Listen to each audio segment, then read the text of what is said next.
tell me in a sentence who you are.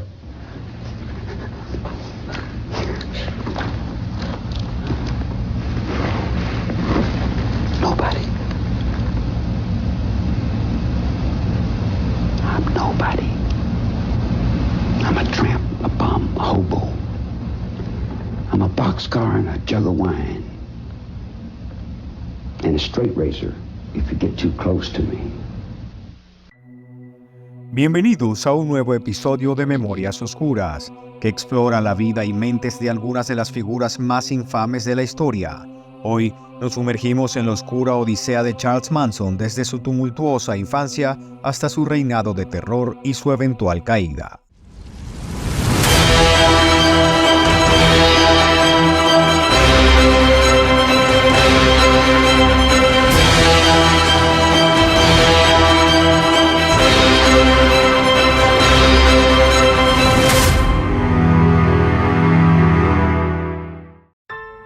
Nacido en 1934 en Cincinnati, Ohio, Charles Manson llegó al mundo como hijo de una mujer que vendía su cuerpo por dinero. Su madre, una joven de 16 años, carecía de respeto por su hijo y la formación integral de Charles. Tiempo después de su nacimiento, la mujer, que estuvo brevemente casada con un obrero llamado William Manson, le puso este apellido, pero sin embargo el criminal nunca conoció a su padre biológico. La progenitora de Manson, que era alcohólica, le cambió su hijo a una mujer desconocida por una jarra de cerveza. Esto marcó al niño, que tuvo que ser recuperado por su tío, al parecer el único que se preocupaba por él. Años más tarde, la madre de este personaje y su tío fueron arrestados por asalto a mano armada en una gasolinera en Virginia y Charles tuvo que ser trasladado a la casa de sus tíos en McMahon, Virginia Occidental. Desde prisión, Maddox intentó enviar a Manson a un orfanato, pero la mayoría carecía de plaza para acoger al joven. Tras la liberación de la mujer, Charles volvió para quedarse con su madre, pero ésta lo rechazó y echó de casa. Manson comenzó a asistir por mandado del tribunal al Gibol School for Boys en Terre Haute, Indiana, una escuela para niños sin hogar, pero sus constantes fugas hicieron que lo expulsaran del lugar, por lo que las calles se volvieron su nuevo hogar. La vida criminal de Charles Manson inició con robos menores hasta que fue detenido tras cometer uno de estos en una tienda de abarrotes y fue recluido en un reformatorio del que escaparía tan solo 4 días después junto a otro chico. Tras la fuga, Manson cometió varios asaltos a mano armada y así continuó su modus vivendi, entre delitos y encarcelamientos continuos, de los que siempre se fugaba y lograba esconderse. Tras su última captura en el 52 y la peligrosidad que representaba, fue trasladado a una prisión de mayor seguridad, de donde fue liberado en 1954 por buen comportamiento. Tras salir, conoció a una mujer llamada Rosalie Jean Willis, con la que se casó y tuvo su primer hijo. Comenzó una carrera de robo a vehículos en 1958 que lo llevó a ser capturado por las autoridades. Sin embargo, fue dejado en libertad condicional para luego ser detenido de nuevo por falsificación de cheques. Pero la palabra escarmiento no parecía estar en la mente de Charles Manson, quien pasó la mayor parte de su adultez en prisión, lugar que parecía disfrutar. Estando en la cárcel, se divorció de su esposa y se casó inmediatamente con una dama de compañía de nombre Candy Leona Stevens, con quien tuvo su segundo hijo. Mientras seguía en prisión, Manson comenzó a estudiar sobre filosofía oriental, tema que junto al esoterismo le comenzó a apasionar. En la década de los 60, Manson sale de prisión, pero antes advierte a los funcionarios de la cárcel que no quería que lo liberaran.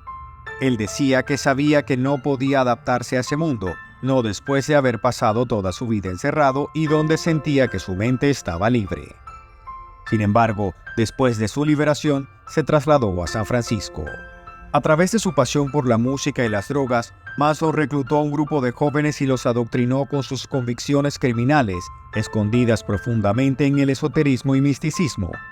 Romantizó los robos, el tráfico, el proxenetismo y los homicidios, además de lograr que estos jóvenes idolatraran a Manson tras crear la secta conocida como La Familia.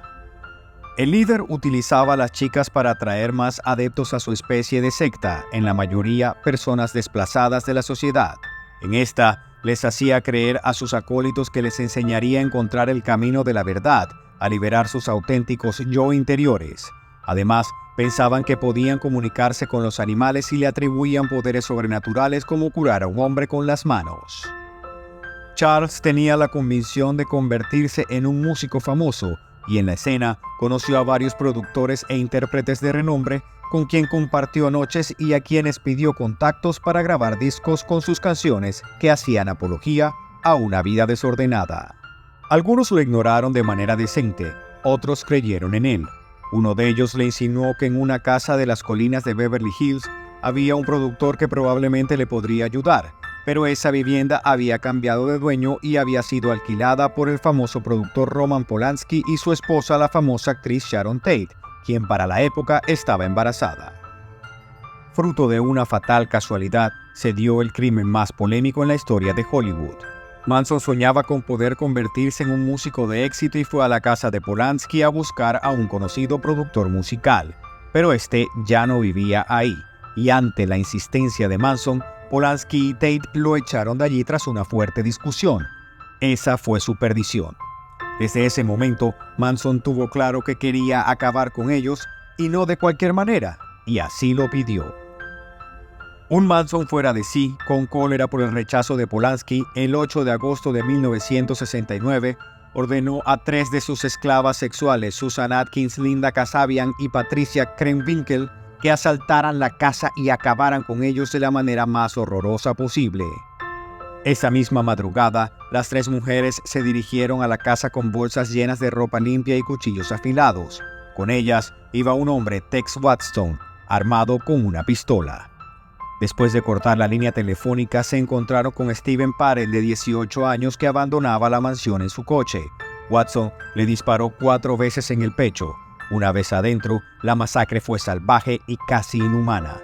Tate, embarazada de 8 meses, su bebé y sus amigos, el peluquero de las estrellas Jay Sebring, el guionista Wojciech Friowski y su novia Abigail Folger, fueron asesinados a puñaladas y balazos y golpes. Después, con la adrenalina disparada y sedientos aún de sangre, llegaron al 3301 de Waverly Drive e hicieron lo mismo con el ejecutivo de un supermercado, Leno LaBianca, y su mujer Rosemary. Polanski, por su parte, esquivó la muerte porque se encontraba en Londres rodando una película. En total, fueron 7 víctimas mortales bajo las órdenes específicas de Charles Manson. La policía llegó temprano en la mañana para ver una escena que los marcaría para siempre. En la entrada, encontraron el primer cadáver en el automóvil aparcado en el Porsche. En la sala había 2 cuerpos más y la peor escena fue la encontrada cuando se toparon con una mujer en alto estado de embarazo, llena de puñaladas y sobre un charco de sangre.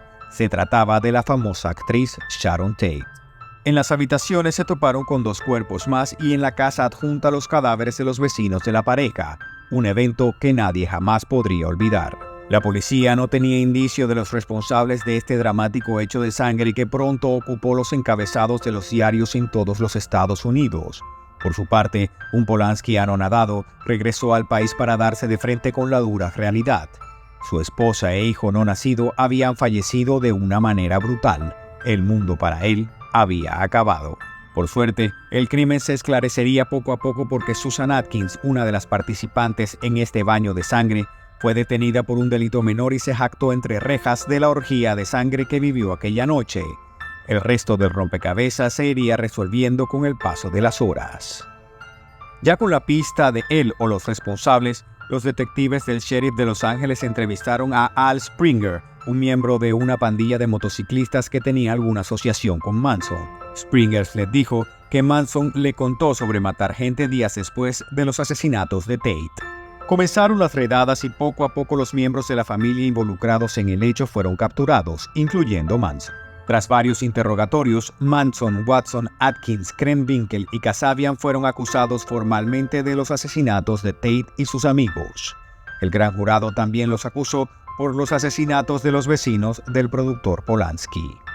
Durante el juicio, mediático de por sí por la combinación de actores famosos, una secta peligrosa, un líder que a simple vista estaba fuera de sí y un grupo de siervos que aún en la cárcel justificaban sus macabros actos, se vio a un Manson entrar con una cruz en la frente para añadir espectáculo a lo brutal de los actos cometidos por la familia. Algunos de los capturados confesaron algunos crímenes y en agosto del 70 uno de ellos recibió inmunidad a cambio de colaborar con la justicia. En enero de 1971 los capturados restantes, incluyendo Charles Manson, fueron declarados culpables. La población californiana sintió alivio pues la peligrosa secta liderada por el cruel personaje ya no habría de escapar para cometer más actos macabros contra la sociedad. Meses después se definieron las sentencias. 4 de los criminales recibieron pena de muerte, los restantes cadena perpetua. Pero la Corte Suprema de California falló en 1972 que la pena de muerte era inconstitucional y la sentencia se cambió a cadena perpetua con posibilidad de optar a libertad condicional. Según las autoridades penitenciarias, durante sus 4 décadas en prisión, Manson se mantuvo incorregible, no mostró arrepentimiento y se vio envuelto en numerosos problemas por mal comportamiento. En la década de los 80, Manson sufrió un ataque que casi le cuesta la vida en prisión. Fue rociado con un líquido inflamable e incendiado por un compañero interno de Vacaville, la prisión donde se encontraba, quien le dijo a los guardias que lo había atacado en represalia por las amenazas que el líder de la secta le hacía por practicar la fe Hare Krishna. Manson fue tratado por quemaduras de segundo y tercer grado en el 30% de su cuerpo. Su cuero cabelludo, pelo y barba estaban carbonizados.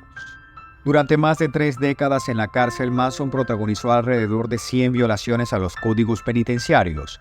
Iniciaba peleas, contrabandeaba con algunos objetos peligrosos y drogas, se tatuó una esvástica en la frente y obtuvo teléfonos de manera ilegal. Todo esto ocasionaba severos castigos que al final nunca le importaron.